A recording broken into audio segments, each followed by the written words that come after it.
There are a lot of villains in the story of the student debt crisis. It takes more than one bad guy to get us to a point where there is now, at last count, $1.7 trillion in total outstanding student loan debt. $1.7 trillion, by the way, is more money than currently exists in circulation in the United States.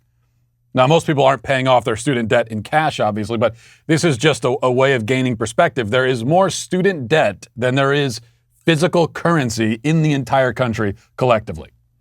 How did we get here? Who are the villains exactly? Well, the universities would have to be at the top of the list. They're the ones charging exorbitant tuition fees for an education that is rarely worth the cost. And even when it is worth the cost, there is still no reason why it should cost that much. Also, we should blame in equal turns the government, the banks, the public school system for pushing kids into the university system to begin with. Many parents, too, must take their share of the blame for pushing their own kids into this. And what about the employers who fuel this madness by requiring degrees from entry-level applicants who will be performing jobs that do not actually necessitate having a degree? We talk about all the jobs that need degrees, and most of the time the need is artificial. There's no real reason why a person without a degree can't do the job. It's just that the employers have put that requirement there artificially. The vast majority of jobs are learned by doing. So most jobs are learned, in other words, on the job. There's no reason why that expensive piece of paper should be necessary, and yet employers often require it out of pure laziness because it's an easy way to whittle down the applicant pool without having to put in much effort. So all of these parties deserve blame.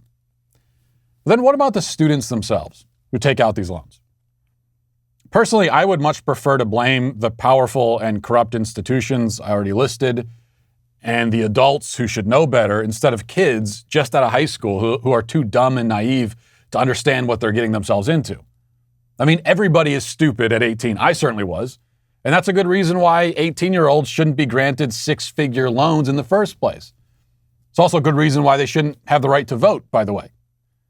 So I'm sympathetic to the idea that many of the people saddled with this debt are victims.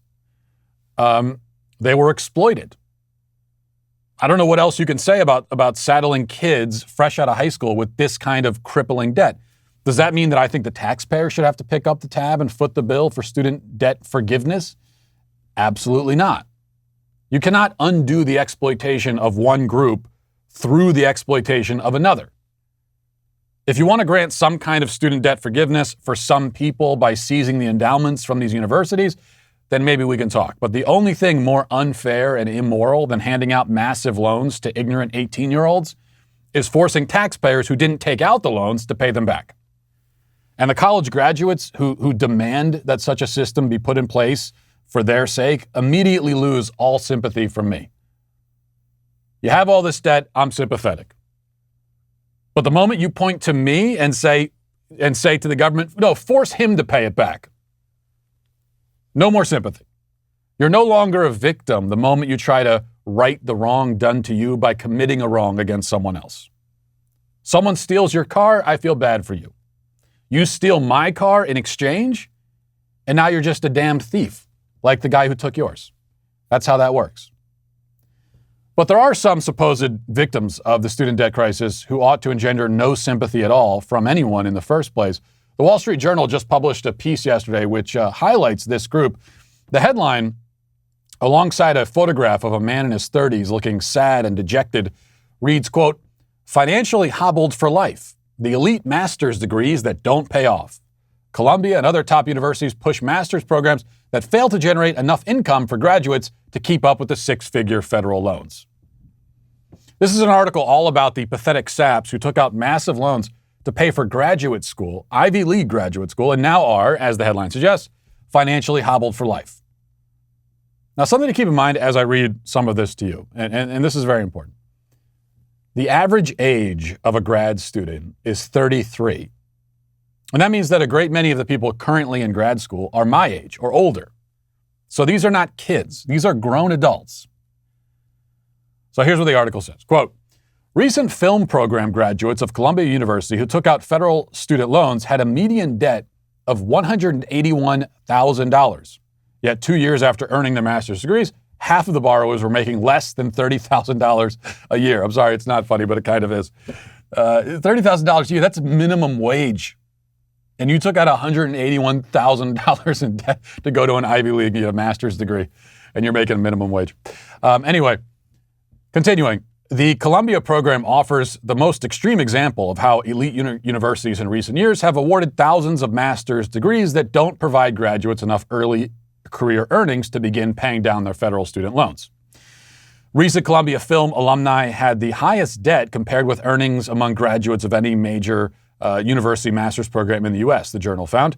The New York City University is among the world's most prestigious schools, and its $11.3 billion endowment ranks it the nation's eighth wealthiest private school. Okay, pausing for a moment. A master's degree in film. For what purpose? You're going to get out of grad school at the age of 36, or whatever, 35, broke, paralyzed by debt, and then yada yada, you're a famous film director. Is that the plan? You can't yada yada through that. What exactly? Fill in the blanks there.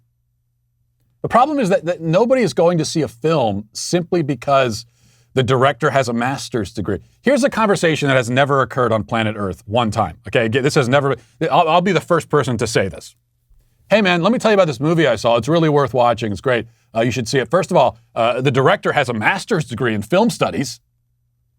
Nobody cares about that. Nobody cares about most master's degrees. There are a few useful ones, but for the most part, grad school is essentially a glorified Ponzi scheme.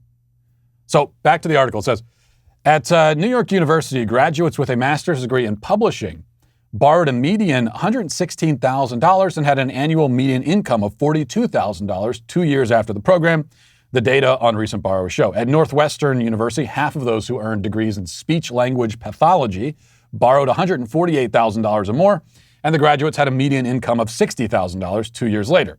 Graduates of the University of Southern California's Marriage and Family Counseling program borrowed a median $124,000 and half earned $50,000 or less over the same period. And then the article starts getting into the specific sob stories of some of these pathetic rubes who mortgaged their financial future just so they could brag about having a master's degree. I'm not going to subject you to very much of this portion, but here's a taste.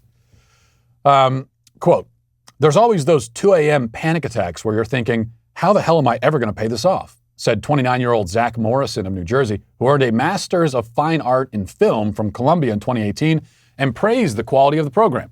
His graduate school loan balance now stands at nearly $300,000, including accrued interest. He has been earning between $30,000 and $50,000 a year from work as a Hollywood assistant and such side gigs as commercial video production and photography. Matt Black graduated from Columbia in 2015 with an MFA in film and $233,000 in federal loans. He signed up for an income-based repayment plan that in leaner years requires no remittance from him. With interest, his balance stands at $331,000. Mr. Black, a 36-year-old writer and producer in Los Angeles, said he grew up in a lower middle-class family in Oklahoma. He earned $60,000 in a good year and less than half of that in dry stretches. The faculty at Columbia was stellar, he said, but he blamed the school for his calamitous financial situation. He said, quote, we were told by the establishment our whole lives this was the way to jump social classes. Instead, he feels such goals as marriage, children, and owning a home are now out of reach. Okay. Certainly, Columbia is partly to blame for his calamitous financial situation. They're the ones offering this utterly worthless product. A Master's of Fine Arts in Film. Worthless. No value. And they offer it, and they make enormous profits off of it. If they were in any other industry, running a scheme like this, they'd be sent to prison. What these colleges are doing is criminal. They are selling things for enormous amounts of money, knowing that they are plunging their students into a lifetime of debt, and they also know that what they're selling has no value. Any other industry, you go to jail for that. But not for universities. So yeah, I blame them all day long. But do you know who else is to blame for Matt Black's calamitous financial situation? Matt Black. I mean, he said it himself. As an adult, a grown adult, he took out $233,000 in loans simply because he'd been told that it's a good way to, quote, jump social classes. He did it because he wanted to feel smarter and better than you, and now he's broker than you, and I bet he feels dumber too. This is vanity, materialism, greed, not just on the part of the university, but on the part of these adults who are buying what they can't afford, hoping it'll be a shortcut to elite status. The whole thing is a mess. From the undergrad level to the grad student working towards his PhD in finger painting, it is all, to borrow a term, calamitous. And it's only going to get worse. You see, there is no real remedy as long as we keep pretending that the best path for everyone is to spend the first 35 years of their lives sitting in classrooms and accumulating pieces of paper and letters that they can put next to their names.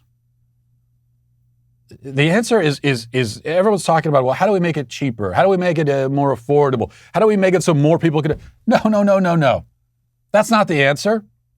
The answer isn't to make sure more people can do this really stupid, calamitous thing.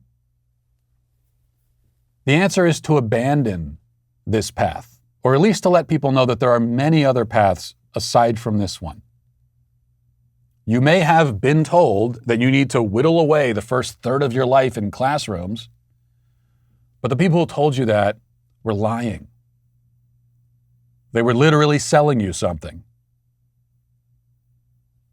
You don't need to. And most likely you shouldn't. There are some exceptions, but for most people you should. Figure out what you want to do with your life, and then go and simply do it. You want to be in the film industry, then just go and try to do it. There's a really good chance you'll fail, but there's also a really good chance you'll fail with a master's degree, so you still have more debt at the end of that failure. Failure is part of life. You want to do anything worth doing, there's a really good chance of failure. So just go and do it. You might need some college, depending on what you want to do, or some kind of formal education outside of high school in order to fully achieve your goals, whatever they are. But there is a very good chance you don't. There's a good chance you don't need any of that. And it's almost certain that you don't need any kind of grad school. That's the truth. And if we really want to solve this problem, we need to start telling it.